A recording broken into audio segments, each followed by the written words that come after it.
welcome to Lo-Fi 335. I am your host, Lo-Fi 335, and I'm coming to you from my BMW 335Xi. So I've actually already owned this car for a couple years. I just figured this video could serve as a good introduction to my channel. I didn't know much about BMW at all going into buying one. Here's what I learned in the case that you're considering buying a car with the N54 platform yourself.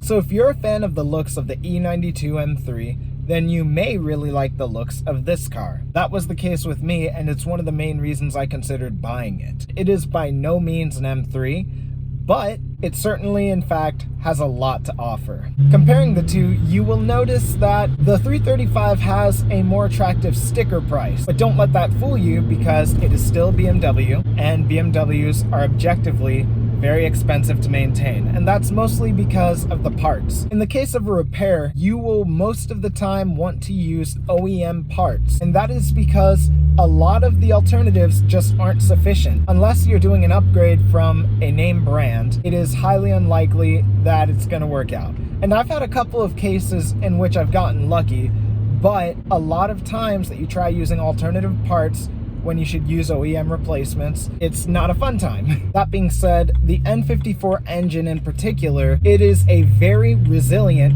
yet volatile engine, if not arguably the most volatile engine that BMW has ever built. And this engine can, in fact, make big power. However, supporting mods aren't nearly enough to sustain it. Now, the N54 suffers a grave consequence of direct injection, and that is carbon buildup in the valves. The way to remedy that is to get a walnut blast to the valves from your local Euro shop, preferably one that specializes in BMW. I also found out pretty quickly that it should be an instant priority to upgrade your charge pipe. That is because the original one is very flimsy, and when put under a lot of load, it can just pop right off the intake, and that's what happened to me. Fortunately, it mostly just makes it so the car can't get boost. It's still drivable, but trust me, you want to upgrade your charge pipe. And then we come to the ignition system, the injectors in particular. Ever since the original invention, there have been 12 different iterations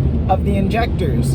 And trust me, you definitely want to be on the Index 12 injectors. The engine being as volatile as it is the best to have a sound ignition system. That means replacing your coils and your spark plugs, and I recommend just going full OEM with that. Even the slightest changes can cause adverse effects. For one, I got upgraded Bosch spark plugs, and it turns out it just preferred the regular green OEM ones, and I should have stuck to that from the beginning. But seriously, injectors should be a priority. Now, if you have X-Drive like me, then you have the responsibility of maintaining an all-wheel drive car. And for me, that included replacing the transfer case. That, and you need to make sure that you change all your tires at the same time so they have equal tread, because they're all spinning in conjunction with each other. Now, another way to deal with that is there is an app for $150 called X-Delete. It can basically transform your car into a rear-wheel drive car by basically shutting down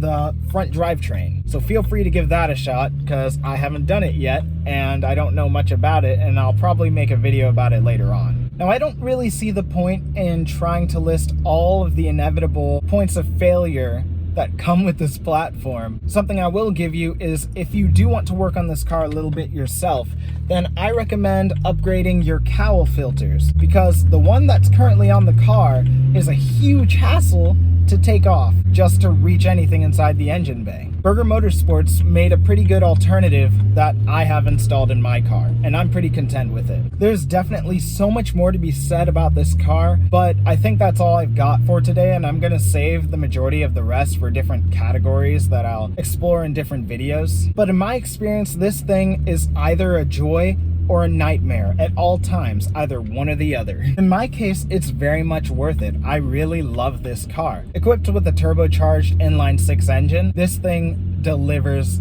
a lot of power and a lot of joy. It's very upgradable, and I actually don't care that much about power, but someone who does could definitely have a lot of fun with this. Another quick thing I'll mention is whether or not that you plan on tuning or upgrading your car, I recommend getting the MHD app along with the adapter to OBD2. Even if you don't want to flash a map, it can give you more detailed codes that'll better explain what's wrong with your car when you have those inevitable issues. The map pack and the license are not that expensive, so take a look and see if it's something that you'd like to invest in, because honestly, I do not think that you'd regret it. I definitely don't. And so that's really it. Those are my main and most bold observations about my BMW 335i. So I hope you may have liked this video. Subscribe if you like what you've heard, what you've seen, and hopefully I'll see you next time.